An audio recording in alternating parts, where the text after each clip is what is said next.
بسم اللہ الرحمن الرحیم۔ السلام علیکم دوستو، امید ہے کہ آپ سب خیریت سے ہوں گے۔ اگر ہم مسلمانوں سے پوچھا جائے کہ آپ کس کے غلام ہو، تب سب کے سب کا جواب یہی ہوگا کہ ہم نبی پاک صلی اللہ علیہ وسلم کے غلام ہیں۔ لیکن جب ہم مسلمانوں کی زندگی اٹھا کر دیکھیں تو پتہ چلتا ہے کہ ہم نبی پاک صلی اللہ علیہ وسلم کے غلام ہو ہی نہیں سکتے۔ یہ تو صرف زبانی خرچ ہے۔ وہ اس لیے کہ اگر ہم مسلمانوں کی زندگی میں داخل ہو کر دیکھتے ہیں تو دور دور تک ہمیں اسلام کی اور نبی پاک صلی اللہ علیہ وسلم کی ایک بھی سنت کی جھلک نظر نہیں آتی، بلکہ ہماری زندگی میں تمام وہ طریقے ملیں گے جو نبی پاک صلی اللہ علیہ وسلم کے طریقے اور سنتوں کے خلاف ہیں۔ اگر آپ کو یقین نہیں ہو رہا ہے تو آپ میرے ساتھ چلنا،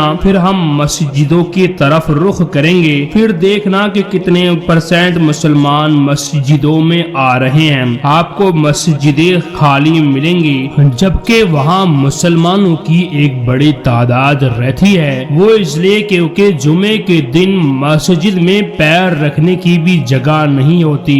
جو مسجدیں مسلمانوں سے بھری ہوئی ہونی چاہیے تھی وہ آج خالی پڑی ہیں اور مسلمان ان میں آنے کو تیار نہیں ہیں۔ پھر آپ چلیے میرے ساتھ ان جگہوں پر جہاں اللہ کی اور نبی پاک صلی اللہ علیہ وسلم کی نافرمانی ہوتی ہے، پھر آپ دیکھنا وہاں مسلمانوں کی تعداد کتنی ہے۔ امید ہے کہ آپ وہاں مسلمانوں کی تعداد سے اور ان کی کثرت سے مایوس نہیں ہوں گے، کیونکہ آج کا مسلمان ہر اس جگہ موجود ہے جہاں نبی پاک صلی اللہ علیہ وسلم اور اللہ کے احکام کی دھجیاں اڑائی جاتی ہیں۔ آپ مسلمانوں کی شادیاں دیکھ لو، اگر آپ کو کہیں بھی نبی پاک صلی اللہ علیہ وسلم کا ایک بھی طریقہ نظر آ جائے، میرے پیارے رسول صلی اللہ علیہ وسلم کی ایک ایک سنت کی دھجیاں اڑائی جاتی ہیں، ایسا نظر آتا ہے جیسے یہ مسلمانوں کی شادی ہی نہیں بلکہ کسی ہندو بھائی کی شادی ہو رہی ہے۔ الغرض یہ ہے کہ جس مسلمان کی زندگی نبی پاک صلی اللہ علیہ وسلم کے طریقے کے مطابق ہونی چاہیے تھی،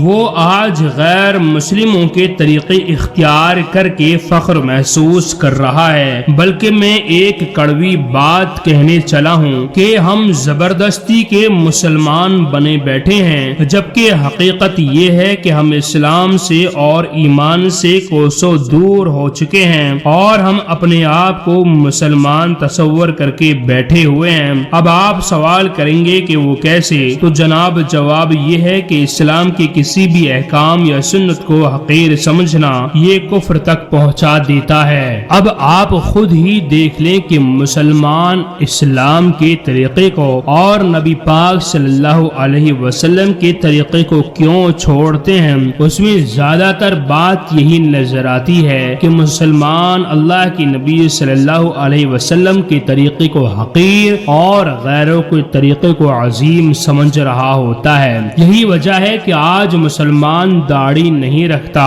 اس سے پوچھا جائے بھائی داڑھی کیوں نہیں رکھ رہے، اس کے پاس جواب یہی ہوتا ہے اکثر کہ جناب شرم آتی ہے، یا بعض لوگوں کا جواب الٹا اور گول مول ہوتا ہے کہ جناب شادی تو ہونے دیجئے پھر اس کے بعد داڑھی رکھ لیں گے۔ لیکن حقیقت یہی ہے کہ وہ اسلام کے اس واجب ارکان کو حقیر سمجھ رہا ہوتا ہے۔ اب میں آپ سے سوال کرتا ہوں، جناب اسلام کے احکام کی تحقیر کرنا اور اسے کمتر سمجھنا کیا ایک مسلمان کے کام ہے یا ایک مسلمان سمجھ سکتا ہے؟ اسلام کے کسی بھی ارکان کو چھوٹا سمجھنا کیا ایک مسلمان ہونے کی دلیل ہو سکتی ہے؟ ہرگز نہیں۔ صحابہ کرام رضوان اللہ علیہم اجمعین کی اگر ہم زندگی اٹھا کر دیکھیں تو ان کی زندگی میں اللہ کے نبی پاک صلی اللہ علیہ وسلم کی ایک ایک سنت موجود تھی، اور صحابہ کرام نبی پاک صلی اللہ علیہ وسلم کی ایک ایک سنت کو اپنی جان سے بھی